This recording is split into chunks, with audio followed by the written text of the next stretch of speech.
Lego and UNICEF just recently did a new study behind the science of play, or as we call it here at Paradigm Shift, experiential-based education, all around the development of physical, cognitive, social, emotional, and creative skills within children, and how play can actually lend into and build up every single skill that these students need to be successful, especially in the 21st century. Cue the music.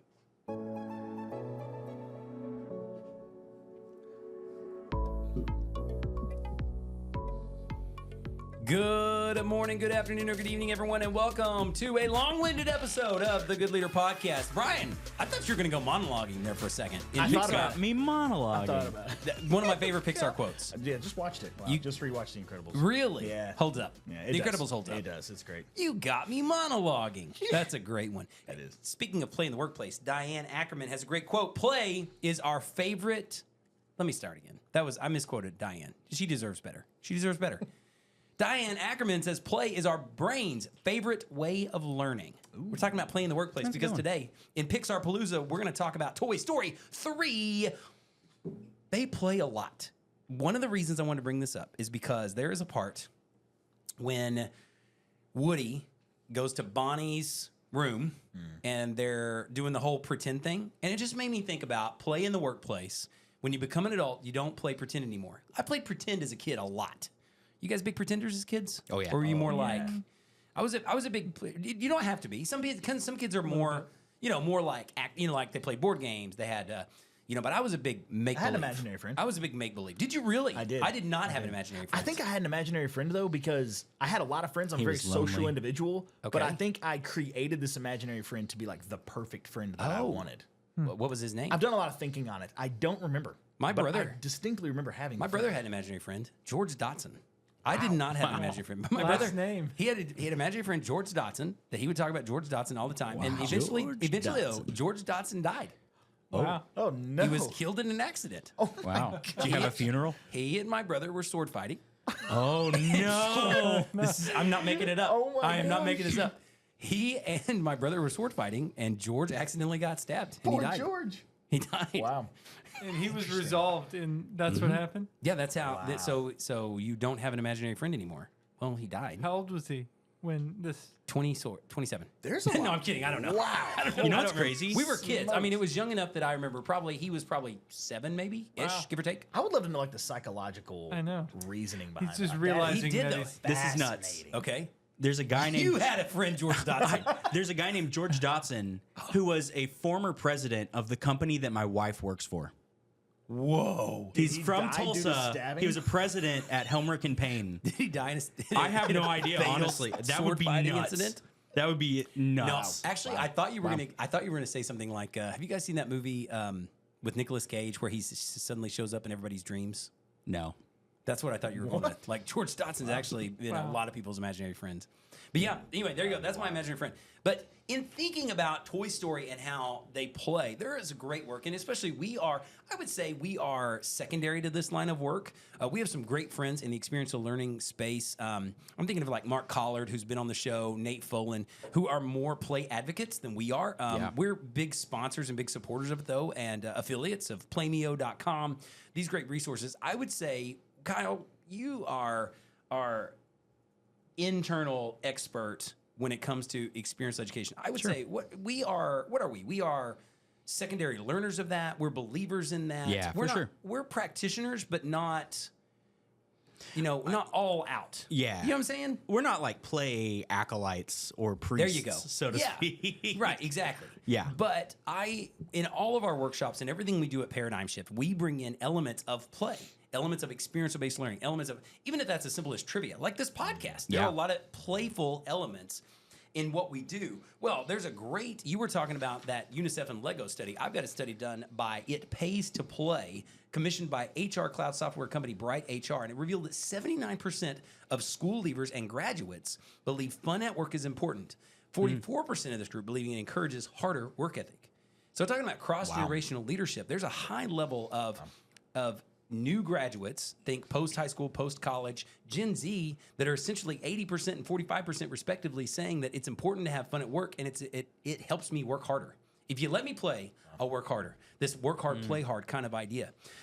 It also impacts positively, this is fun or play at work, how many days respondents took off work due to sickness or injury. 62% of employees who had no sick days in the last 3 months commented, it's because I have fun at work. Like they directly related, like, I like going to work. I like showing up. I like being around those people. Therefore, I don't want to miss. I guess if you love what you do, you'll never work a day in your life. You know what? You're totally wrong. Ikigai. That's clever, though, Kyle. Well done. Thanks. Well played. Appreciate it. It sounds like, hey, if you're working hard, take a break from that and play. Furthermore, 58% of those who had not experienced workplace fun had been off or sick 11 or more days compared to 40% of those who had. Wow. So the point is, there is some actual... It's a significant amount of time. There's a significant amount of information out there that says that we should play at work. But here's the question. Here's where we're going to go today before we get into our Pixar Palooza after the break and break down Toy Story 3. On the last episode, you heard how Coco maybe not has a chance. I think Toy Story has a chance to win the whole thing. Maybe. But before we get into that, how do you play at work? Well, they asked that question too. Here are the top 5 responses. The top 5 activities thought to make a workplace more fun are Dress Down Friday, office party / nights out, a pool table, an office pet, and massage days. Wow.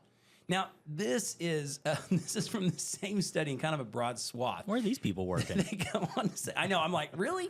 Got a dog for the op. Probably a fish. I think that's pretty good. would say, Some of those. Very Give me a fun meeting fish. around a pool table. That would be nice. Ping Yeah. pong table in the break room. Well, I think those were a little cliche. So I did a little more deep diving, and I've got some other ideas for you. And if you're out there listening to Good Leader Yeah. Podcast, and you're saying, like, I don't know that we can do that, because some of you have limitations. I don't know that we could have a pool table in here, because I don't even know if we're allowed to have pets up here. So there are some things that are, and even if we could, we really going to have a pet day? Come on. Right. No thanks. Jared's not gonna have a pet. No, we did dog days one time in the summer. we did. We did one time.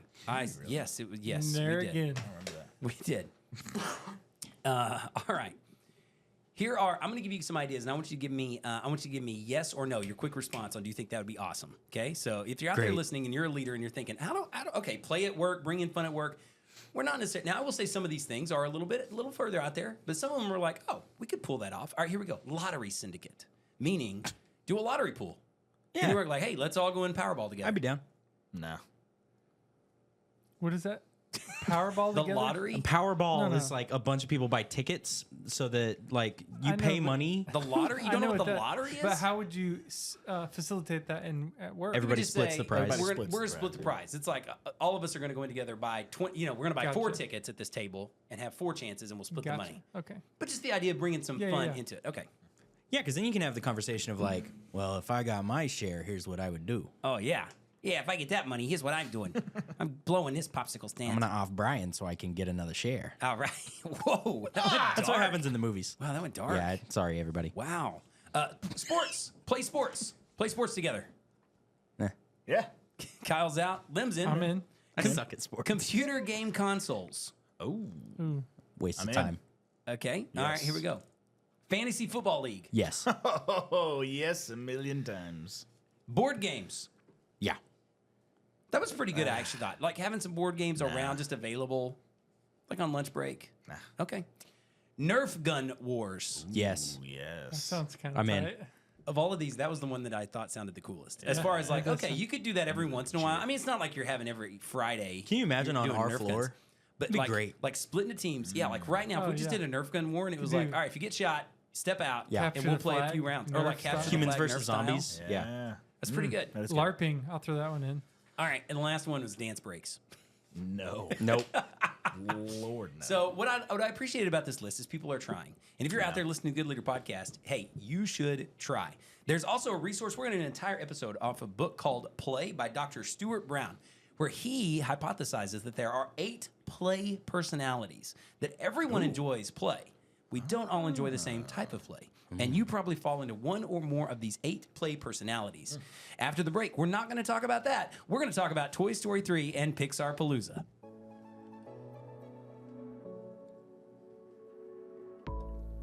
Have you ever seen the movie On the Waterfront with Marlon Brando? We're not going to talk about that. We're going to talk about ps.company/store. It's got some great resources for you to check out, like our amazing artificial authenticity cards made with AI, Medium Talk, Leader versus Leader, and many more. Check it out at ps.company/store. Welcome to Paradigm Shift, the home of the bait and switch. Now I want to talk about On the Waterfront and the 8-play personality. Have you guys heard of the 8-play personalities? No. All right, Just I wanna now. hear. The reason, and I wish we had time to talk about it today. We're going to postpone it to another episode because I was so fascinated as I read this book and some articles about this book. But it's things like the competitor, the explorer, the joker. There are like 8 different personalities. I thought it was really cool. So much so that I didn't want to just have it a partial episode. Yeah. We'll do a whole episode on it. But check it out. It's That's a book, cool. Dr. Stuart Brown, book called Play. I can't remember the subtitle. Something like Why We Do It and How We Can Do More of It or something like it. But anyway, pretty good stuff. Hey, we're going to do a quick game because we're in Pixar Palooza. We're going to hit Toy Story 3. And just like Coco, we might have some hot takes here. Toy Story 3 was one where I was like, okay, now, you know what? I can get behind some of these lessons in Toy Story 3. And I got a hot take that might blow your minds. Toy Before we Story get into 3 that, is the one with the teddy bear, right? Toy Story 3, yes. That's Okay. the one with the I bear. just wanted to set people straight. Yeah, it's the one with the bear. But Not speaking Duke of Kaboom. Duke Kaboom, maybe the Kaboom most character. underrated character But that's in Toy all Story of 4, cinema. right? That's Toy Story Yeah, 4. okay. Didn't make the list. Okay. Oh, dang. Duke Kaboom. Here we go. This is called Classic Ping Pong. The way it goes is we go round and around. Lemuel, Okay. you can participate. Would Great. you like to, defend your belt? Yeah. All right. I think I don't know if I want feeling Lynn to good. participate. He's been like a dark horse in the He competition. has. He has. Kyle is really killing the Pixar years, though. When we do stuff Yeah. like that, Kyle's been on fire. yeah. This one's a little bit simpler. It's name a character from Toy Story 3. Oh, Specifically Toy Story 3, not Okay. the Toy Story universe. sure. They have to be in Toy Story 3. Wow, okay. All right. So Kyle's going to help me keep track of what everyone says because repeats, as we know with the Anj debacle, I don't want anybody on here having legs. Anj really lost several weeks ago to Lim. She doesn't claim it, but she did. She lost. Was there a technicality? Yes, there was a technicality. But anyway, I digress. Name a character from Toy Story 3, Kyle. Andy. Correct. Woody, Correct. Buzz. Correct. Sorry, I'm keeping track. You're doing great. Thanks. not a character. Not a character. Bonnie. Bonnie, correct. Bo Peep. Bo Peep is not in Wait, Toy Story what? 3. Nope. I'm sorry, Brian, you are out. At any point? I'm pretty sure no. I'm looking at a list of characters. No way. Yes, well, you can Google it up. You can Google fact check me, but I'm pretty sure no. I Lemuel, believe you, but- Slinky. the worst you can get is second place at this point. Slinky is definitely in Toy Story 3. Rex. Rex is definitely in Toy Story 3. Mr. Potato Head. Mr. Potato Head. Go ahead, Kyle. Take Mrs. it. Potato there Head. it was. Anytime you do that for Kyle, he's definitely going to take it. 100%. Generosity is not in this man's competitive The lexicon. Big Bear. The Big Bear, I'm going to give it to you. Okay. Because I grade on a curve. Forgot his Lotso. name. Lotso Lotso. Bear. All right. Lots of love. Barbie. Barbie is definitely in it. Ken. Ken is definitely in it. Kyle. Yeah. Oh, dang. 3. Any Oh, character. the 3, chatter 2, 1. something phone, chatter phone. That's not it. It is it. Chatter Telephone is his Wow. name. So Wow. it's definitely Chatterphone. Yeah, it's Chatter Telephone. Okay, what's up? Pig. I'm gonna give you a do-over. I'm gonna count it because I'm grading on a curve for Lim. Yeah, I mean. But do you he's have a guess at what character. his name is? Mr. Porky? Well, Dr. Porkchop is his evil alias. Wow, that's true. Evil Dr. Porkchop close. is his alias. So I'm I'm going to in give the that to you. I'm in the Ham. ballpark. His name is Ham. Okay. Kyle. Aliens. Aliens, correct. Ooh. The clown. Such clever writing. You know anybody else? I don't think so. 3, 2, 1. Kyle, take it away with one more. Army men. Army Men, correct. All right. You guys also, you didn't get any of Bonnie's like Buttercup or Mr. Yeah. Prickle Pants. I always forget their Chuckles- names. Chuckles the Clown. Trixie? You also forgot Jessie, a terrible character, but she's in Bullseye there. also. Bullseye's also in there. That's why I forgot Jessie. I don't like her. Ugh, Jessie. All right. But anyway, hey, Kyle takes the victory. Brian, you were out early on that Okay. one, but thanks for participating. I've got a phenomenal fact specifically as to why Bo Peep Oh. is and is not in it.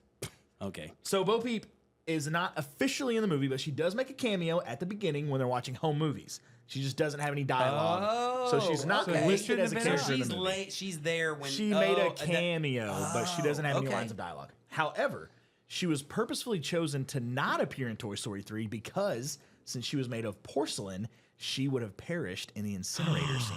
Wow. so they purposefully decided to leave her out of the movie. Oh, wow. Yeah. There And you go. that set up an entire Toy Story 4. Yep, there you go. Really? Yeah. Wow. Okay, speaking of Toy Story 3, I think it is my favorites of the Toy Stories, although Toy Story 4 has grown on me. But Toy Story 3 is great. I loved it when it came out. I love it now. One of my favorite quotes, we're all just trash waiting to be thrown away. Lotso Bear. We're all just trash waiting to be thrown away. I got lots of takes on Lotso Bear. That's really where most of my leadership lessons come from. But what did you guys think about the movie? Any quotes, any lessons? Any Great hot quote. takes? What do you got? Great quote from Go for Woody. it. I am a big fan of loyalty in general. Okay. And Andy is talking. I believe he's talking to Bonnie at the end of the movie. Oh, and he man. says, now Woody, he's been a pal for as long as I can remember. He's brave like a cowboy should be, and kind and smart. But the thing that makes Woody special is he'll never give up on you, Hot take. ever. He'll be there for you no matter what. Hot take. Oh, hot take. Woody gets worse as the series goes on. Oh. He Wow, peaks okay. in Toy Story 1, maybe Toy Story 2. Wait, at what point in Toy Based Story on 1? this quote, he'll never leave you no matter what until Toy Story 4. Well, okay. He had the choice to go back in the van. Okay, He but did, also, he did. we're talking about Toy Story 3, and Toy Story 4 was after this quote was made. So 100%. Absolutely. But we're talking about the character of Woody and the hot take that he gets worse Also, did he leave throughout the Andy? movies. He never left Andy. He never left Andy, but Andy said that he would never leave Bonnie, and he did. He never used Bonnie. Sorry, Hey, this is Kyle. People are Super in the dynamic. woods. People are dynamic, and people change. I know. Sometimes you change for the worse. I think people should change. Yep. Sometimes we change for the worse, or maybe we evolve. Maybe loyalty is, it's like my definition of loyalty. Loyalty is not how long you're there; it's how you act while you're there. So I don't know. It's a good hot take. It's a hot take. So that's so hot. I'll give you my hot take right now. Then, Buzz Lightyear is incredibly overrated and underutilized in this film or in the franchise? in the franchise. Upon watching this film, he is in every franchise. Buzz Lightyear is a dummy. Very Yeah. much so. Why is he so dumb? In every In movie. every movie. Every Why movie. did they make him so dumb? Every movie. In the first one, he's the only toy that doesn't know he's a toy. Yep. He's delusional. Yep. In 3, in this one, he's quickly manipulated. He's easy to go Yep. back. He's the perfect cult follower. And in 4, Yeah, that's why. he is a perfect cult That's follower. why he's so good in And Toy in Story 4, 3. he's just following he doesn't even know what a conscience is. And so he's just pushing the button and following it all over the place. Wow. I was like, man, this guy he's dumb as a box of where they put the rocks. Nice. Thanks. You guys see what I did there? Yeah. There's one character he says like he's sharp. He's as not the sharpest knife in the where place where they put the knives. Yeah. So anyway, hey, speaking of, you guys know Whoopi Goldberg is in this movie? Yes. Really? Yeah. Do you know who character she voices? Whoopee. She is one. Is she one of Bonnie's toys? She's one of the goons. She is Stretch the octopus. Oh that is dealing roulette. Yeah. That's Whoopi Goldberg. Wow. There's so many stars in this movie. Do you guys know who voices Ken? Ryan Gosling. Michael Keaton. Dang it. Oh, that makes Wow. sense. Michael Keaton is the Yeah. voice of Ken. Okay. I'm telling you, this movie is so full of people. But all right, any leadership lessons you want to take away here? Actually, we talked about play more. That was mine. You got any leadership lessons for us there, Brian? I know you had the quote. You got any leadership lessons for I us? did have the quote. Man, I think Toy Story 3 is just a stretch of, wow, we are stepping into an environment that we do not know. And being hesitant, but being willing, I think, is a major factor within Toy Story 3 whenever they go to the daycare. Well- So being hesitant and cautious, but still being willing to dive in. All right. Nice. I got two. Let me hear them. Authority should derive from the consent of the governed, not from the threat of force. Thank you, Barbie. That's Isn't a that Barbie what Barbie quote. says? Yeah, Barbie says it. Nice. I love it. Authority doesn't necessarily come from position; it comes from the consent of the governed. And then my personal paradigm shift for this one: Yeah. beggars can be choosers. Oh. At the beginning of the movie, they're Okay. all crying because, oh, we don't get played with anymore. I wish we got played with. And then they get played with, and they're like, this is not what I wanted. So they set out for a better path. They were begging to be played with, and you know what? People could have said, like, oh, you should just appreciate you're getting played with by little kids. Yeah. And they're like, nope, this isn't what I wanted. We're fixing it. All right. Interesting. Mine is a little bit connected to that, too. Two different ones. Number one, take action. That's a leadership lesson. Nice. Take action. If Andy would have taken action with his toys earlier, they would not have been any of this problem. He did a job halfway. He put the trash in the middle of the floor. His mom thought it was trash. She threw it out. If he would have just finished the job, they'd be hanging out with the Christmas toys, having a good time. Yep. So take action. Woody, you can't fault him on action. You know what I'm saying? He was like, this is some bad mojo. true. I'm out of here. I want to find Annie. I'm taking action. I'm going for it. You know, whereas the others, they're like, oh, no, this is fine. Anyway, so take action. But the last one's along the lines you said, Kyle. I like this. Ethics must accompany strategy. Ooh, Ethics must accompany strategy. I like that. Lotso is an incredibly effective leader. Yep. He has a great strategy. Not a good leader. Actually, not a good leader because of his poor ethics, because of his Right. intention. Mm-hmm. But his strategy is great. Hey, little kids have to have somebody to play with. Yep. Somebody's got to be over there in the caterpillar room, you know? And hey, you guys are the new kids on the block. Some of you, you're not as worn out as we are. We got to have somebody in there. Yep. But there was no ethics with his decision making, and that's where he became a poor leader. But he had a great strategy, you know? So that's my leadership lesson. Ethics must accompany strategy. One of the deeper level leadership lessons I've been able to legitimately draw from the movie, where I was like, wow, this guy is a bad leader. But what's cool about it from the Good Leader podcast is he's a legit leader. Like, wow, this is a leadership structure. He is running a company. He is running an organization. Yeah. He is running a country. Whatever, metaphor you want to make there. He's It's running the literally show. like leader versus like another leader. It is. Yeah. It leader really versus is. Leader. There are good archetypes in leader versus leader. I like that. You got Buzz, Lightyear over there doing something. You got Speaking Spanish. Speaking Spanish most of the time. Although I do appreciate the Spanish version. I mean, I think that's pretty cool. It's That was funny. clever. Yeah, That's it's funny. funny. It's good writing. It's It is great for good the writing. movie. But the It more I is. watched it, I was like, man, Buzz as a leader is just he's just kind of Wah, there. wah. He's got Yeah, all what's the he bells and doing? whistles. Incredibly all the easily gear. brainwashed. Oh, now there you go. Thank Yeah. you, Lim. Yeah, he's got all the bells and whistles. Sometimes what you think is going to be the fanciest toy, the best leader. No, that's not what we're looking Yep. for. Give me the guy over there with the pull string. That's all we need. Piece of cloth with cotton in it. A piece of cloth with cotton. But you know what he has? Heart. That's what he's got. Hey, speaking of heart, thank you for listening to the Good Leader Podcast today. It has been brought to you by a book that we will discuss in the future, Dr. Stuart Brown, 8 Play Personalities. That and much more to come on future episodes of the Good Leader Podcast. So go out there, whoever you are, whether you're Lotso, Buzz, or Woody, do your best and be a good leader.